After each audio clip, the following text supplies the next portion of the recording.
Enero de 2015 fue la fecha en que los capitalinos comenzaron a ver funcionar el Sistema Integrado de Transporte del Área Metropolitana de San Salvador, SITRAMS. Luego de funcionar por varios meses, este busca responder a la necesidad de mejorar el transporte público de los salvadoreños. Su implementación total aún está en fase de desarrollo. Sin embargo, algunos sectores del transporte público no están de acuerdo con la forma en cómo se está manejando este proyecto.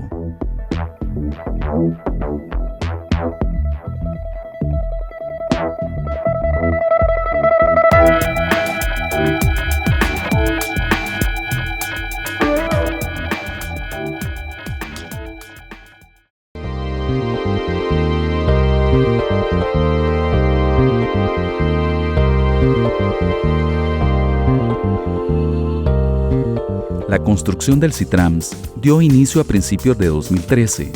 2 años después, funciona con 37 unidades. Para el 2016, el Viceministerio de Transporte espera contar con las 208 unidades que formarán la flotilla total de este transporte público. Su costo actual es de 33 centavos de dólar.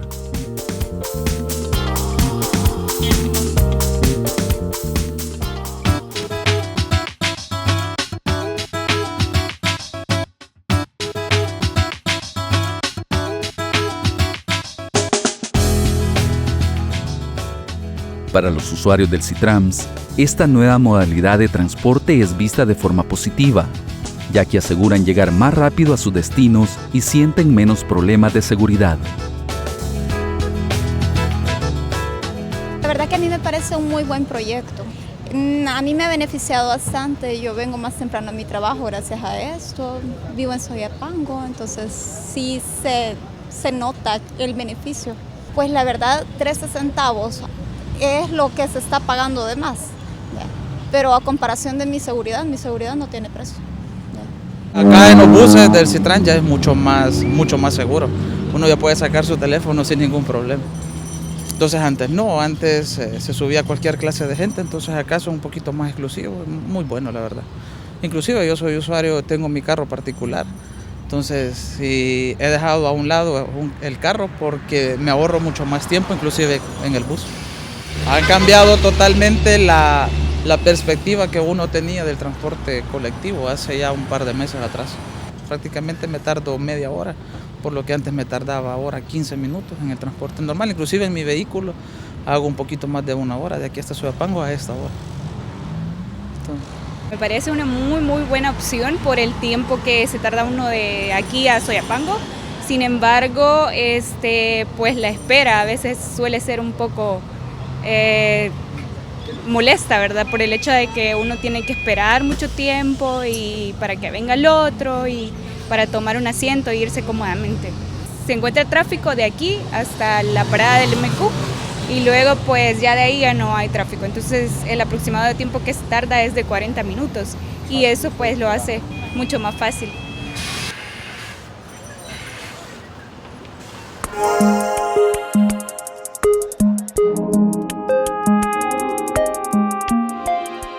Especialistas en ordenamiento territorial afirman que este proyecto de transporte público es un primer paso para solucionar la crisis del tráfico en San Salvador.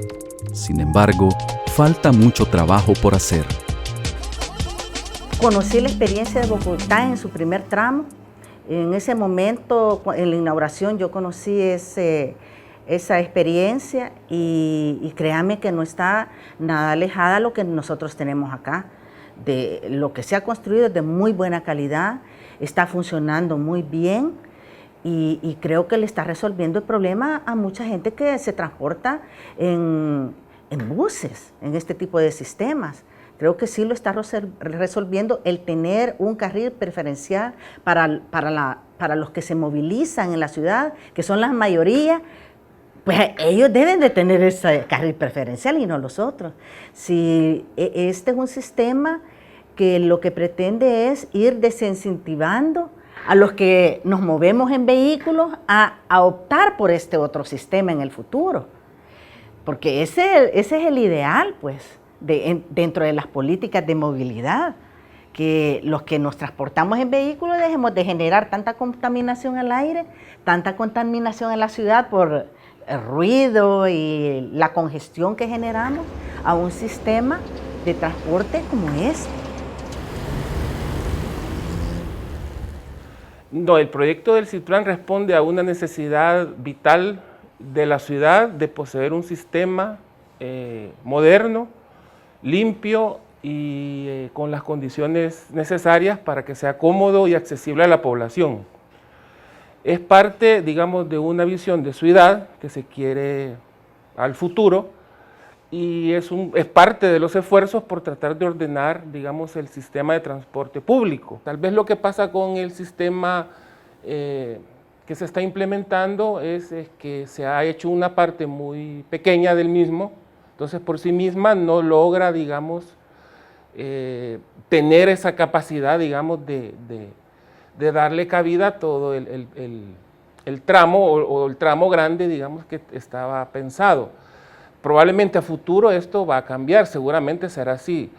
Creo que es una gran apuesta de este gobierno, en el sentido de querer mejorar el sistema de transporte público que sabemos que hasta la actualidad no ha resuelto el problema y continúa siendo deficiente, caótico. Nos subimos a las unidades de transporte que no nos brindan un buen servicio, están en mal mantenimiento, aun cuando en el discurso existe que todo eso se hace. Pero yo desde que tengo conocimiento y me he subido a un bus, siguen las mismas condiciones de riesgo inclusive por subirse a una unidad como esta y un sistema que ha sido concesionado por muchos años, ¿verdad?, al sector privado y que nosotros lo hemos también financiado, ¿verdad?, a través de los impuestos, pero que no vemos esa mejoría. Tenemos que mejorar al menos, si no el sistema vial, por supuesto hay que mejorarlo, pero también el sistema de transporte público, pero público, que sea de buena calidad y que mejore las condiciones de vida de la población, porque es parte de las condiciones de vida de la población tener un buen servicio de transporte público masivo. Ahí hay una discusión porque como las calles también tienen un ancho determinado y esto es muy difícil, digamos, en el sentido de abrirlas o de hacerlas más anchas. Y acuérdense también de que como hay muchos, el parque de carros, de vehículos ha incrementado muchísimo, esto también crea problemas a las horas pico. También es el problema de los buses que no, digamos que son como los rivales o los complementarios que también no se ha logrado, digamos, coordinar con las rutas alternas, pero probablemente en un futuro cuando se haga esta coordinación el sistema va a seguir funcionando de la mejor manera. No se hizo realmente una apreciación de la capacidad real de las avenidas por donde se trazó. Otra problemática también tendrá que ver probablemente con la situación de del poco conocimiento que se tuvo del proyecto desde un inicio porque no se hizo una consulta pública, que en el caso de este tipo de proyectos de escala grande es casi una necesidad hacerlo para que todas las personas, organismos, instituciones que tengan que ver con ello puedan dar su opinión.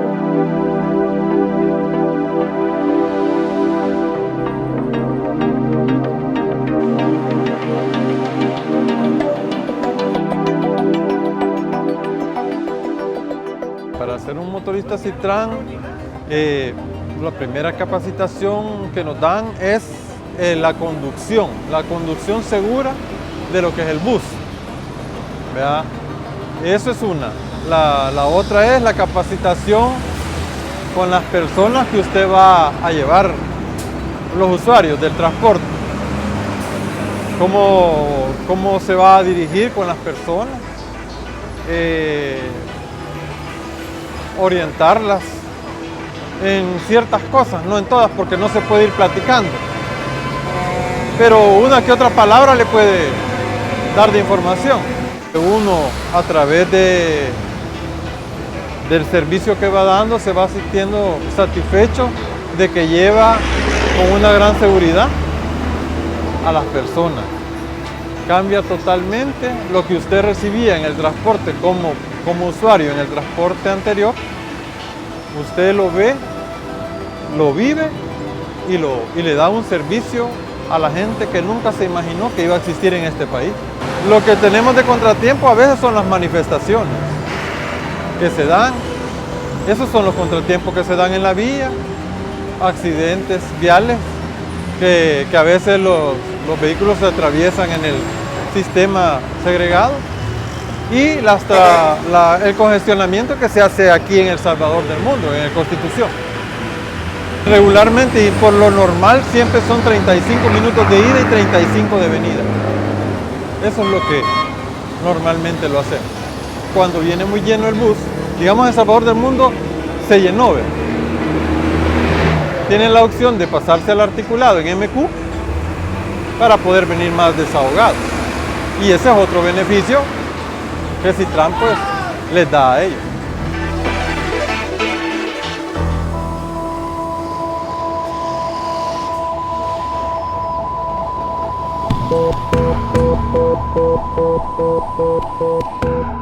Para los transportistas de buses que han quedado fuera del Citrams, esta implementación les ha traído pérdidas económicas e incertidumbre con respecto a su función dentro del plan que tiene el Viceministerio de Transporte.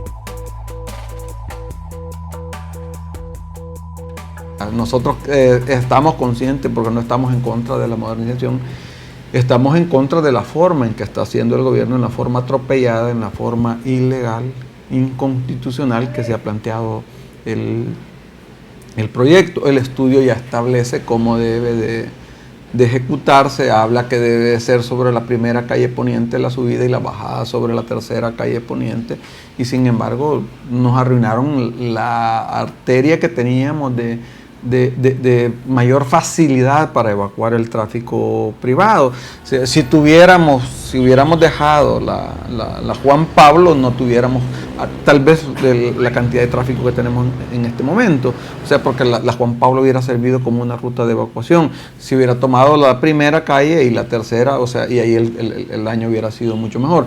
Eso es por una parte. Por otra parte, el estudio mismo dice que se debían de tomar en cuenta a los actuales operadores, o que el proyecto debería de ser con los actuales operadores, aunque nosotros ahí tenemos dos disposiciones. Una, el gobierno podía o puede, ¿me entiende?, expropiar, o sea, ya lo establece el artículo 106 de la Constitución, ellos pueden expropiar, o sea, pero también la misma Constitución establece que tienen que indemnizar previamente, o sea, para poderlo ejecutar como ellos quieran.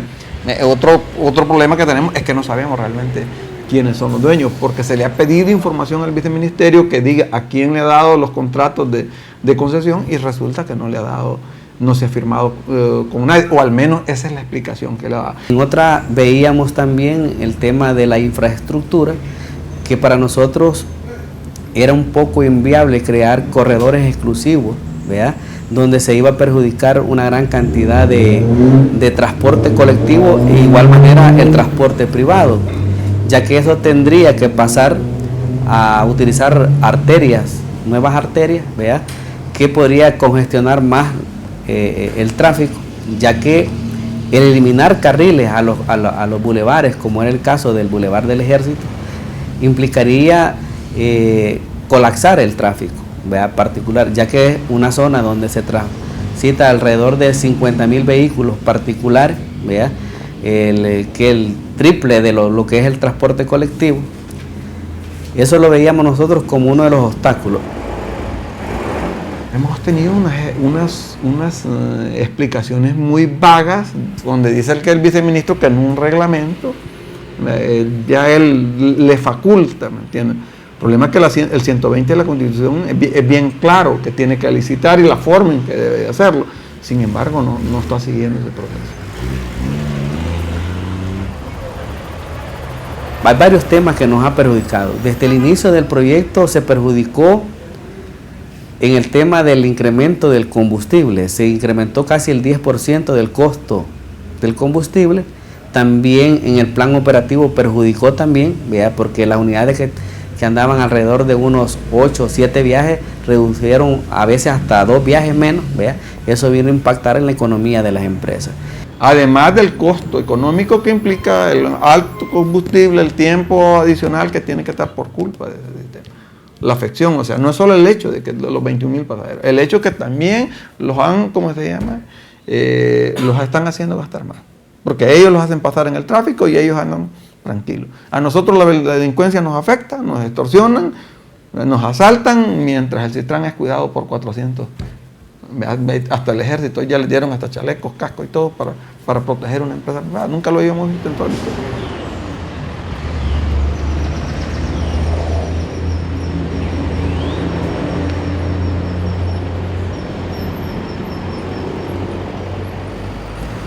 En este caso, diríamos nosotros que los únicos beneficiados, que yo digo, pues la suerte no es para quien la busca y no para quien la tiene, ¿verdad? Se formó un grupo de empresarios, en este caso formaron una empresa que hoy por hoy se llama Cipago, empresarios con los mismos o más bajos niveles económicos que los nuestros, han sido beneficiados con un proyecto de gobierno.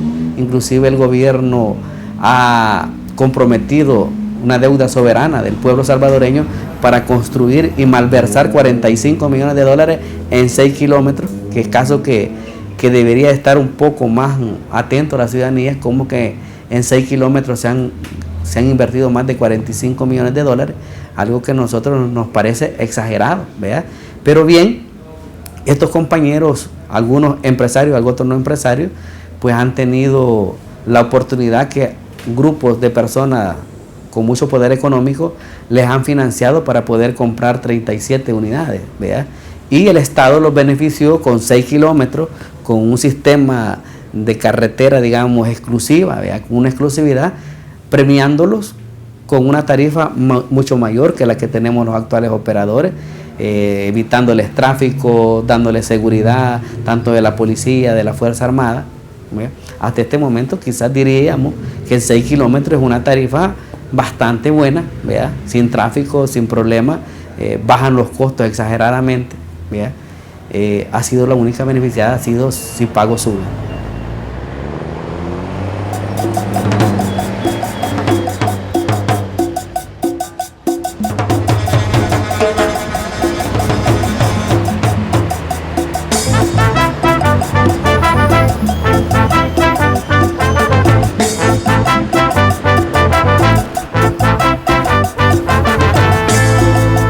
Antes que existiera el Citran, hacíamos unos 50 minutos, 55 minutos hasta Metrocentro.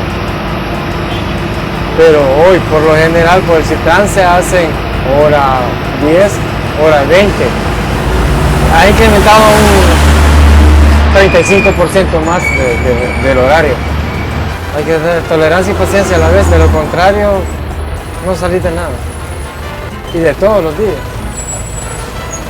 ¿Desde qué hora está el funcionamiento aquí? Esto empieza a las 5 de la mañana, a la hora que empieza el Citran. ¿A qué hora se va quitando esto? No se quita, siempre se mantiene. Salimos afectados porque en realidad van a quitar trabajadores, o sea, van a suprimir el 50% de las plazas. Eso significa que te pueden quitar. Y si quedas todavía laborando, no vas a ganar igual de lo que ganas ahora, vas a ganar mucho menos. Estamos hablando de unos 27, 28 motoristas, y quedarían solo como 12, 13.